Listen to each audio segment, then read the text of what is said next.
신축을 해가지고 이제 세입자들을 받는 그런 과정에 있는 것인데, 이제 그런 경우에는 사실 전세 가액이 정확히 얼마가 적정한 시세인지 객관적인 가격을 정하기가 좀 어려운 부분이 있어요. 이제 그런 부분을 틈타고 이제 지나치게 과도한 전세금을 받는다든지 시세와 전혀 맞지 않은 이제 그런 부분들로 인해서 이제 차후에 계약 만기가 됐을 때 보증금을 돌려받기는 좀 어렵게 되는, 왜냐하면 지나치게 높은 전세 가액을 지급했기 때문에 이제 경매에 가게 된다면 이제 낙찰 가액이 사실 본인이 지급한 전세금보다도 훨씬 낮은 가격으로 되게 되면 그 차익만큼은 사실 고스란히 세입자가 피해를 보게 되는 그런 구조들이 많이 이루어지고 있습니다. 계약 기간이 이제 더 이상 연장을 할 것인지 하지 않을 것인지 법률적인 의사표시를 내용증명이라는 수단으로 이제 상대방에게 보내두는 것이고요. 계약 만기 시점이 도래하기 2개월 전에는 계약이 이제 기간 만료로 인해서 이제 본인이 이제 더 이상 연장하지 않겠다라는 의사표시를 법률적으로 좀 명확하게 할 필요가 있습니다. 내용증명을 통해서 이제 보내는 것에 대한 그 결정적인 의미는 송달을 이제 증명할 수 있는 부분이 있기 때문에 되도록이면 내용 증명으로 하시는 것이 안전하다고 할 수 있습니다. 그런데 내용 증명을 상대방이 만약에 이제 송달 거부를 하거나 이제 송달이 잘 되지 않는 상황이라면 어쩔 수 없이 문자라든지 카톡 문자라도 이제 대체할 수 있는 수단으로 그렇게라도 이제 메시지를 보내주시고 그거를 나중에 증거 자료로 쓰실 수도 있습니다.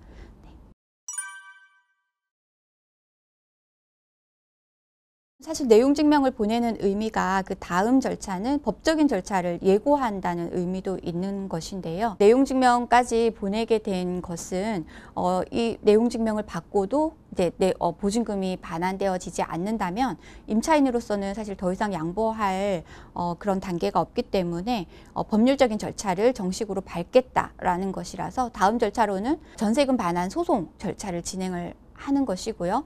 전세금 반환 소송은 또 상당한 시간이 오래 걸리기 때문에 그 전에라도 이사를 가셔야 되는 상황이라면 반드시 임차권 등기 명령이라는 것을 해두고 등기부에 임차권 등기가 올라가는 것, 경료되는 것까지 확인하신 다음에 이제 짐을 다 빼고 이제 이사를 가시는 것이 필요합니다. 네.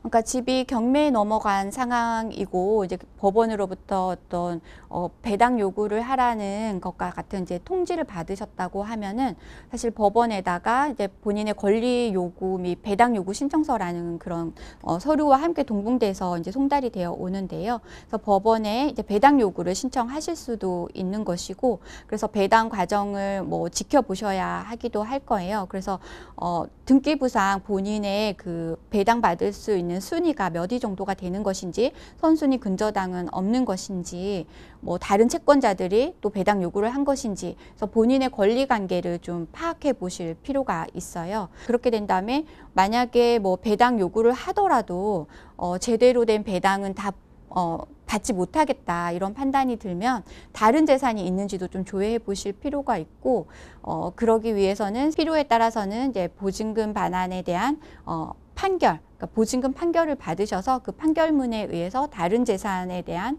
추심, 통장 압류를 한다든지, 또 집주인의 직장을 다니고 있으시다면 그 직장 월급에 대해서 압류를 한다든지 이런 채권 압류 방안들을 좀 강구해 보셔야 합니다.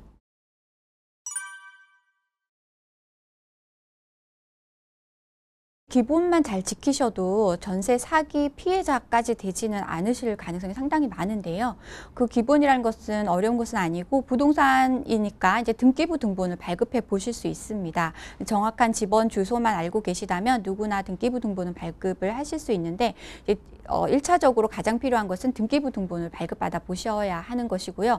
그 등기부에 선순위 권리가 없는지, 근저당이 잡혀 있다면 얼마나 이제 선순위로 근저당이 잡혀서 이제 있는지 그런 것들을 확인해 보셔야 되고, 다음으로는 이제 내가 지급해야 될 전세금이 이 부동산 그 매매 가액에 대비해서 전세 가액이 얼마 정도인지, 보통은 낮은 경우겠죠. 선순위 근저당이 없다는 전제 하에서 한 70%, 60% 이하로 이렇게 되도록이면 안전하게 지급을 하는 금액인지 좀 확인해 보실 필요가 있습니다. 아주 최악의 경우에 부동산이 경매에 붙여졌을 때라도 본인의 배당 순위에 의해서 이제 보증금을 배당받아 오셔야 되는데 낙찰가액이 낮아지더라도 보증금이 배당 순위에서 이제 배당 받아질 수 있는 수준에 있는지 그런 것들을 확인하는 게 필요하기 때문에 이제 본인의 보증금의 수준이 시세가액 대비 적어도 60~70%선 뭐 그 정도의 금액이다라는 걸 확인해 보실 수 있도록 해보실 필요가 있습니다. 네.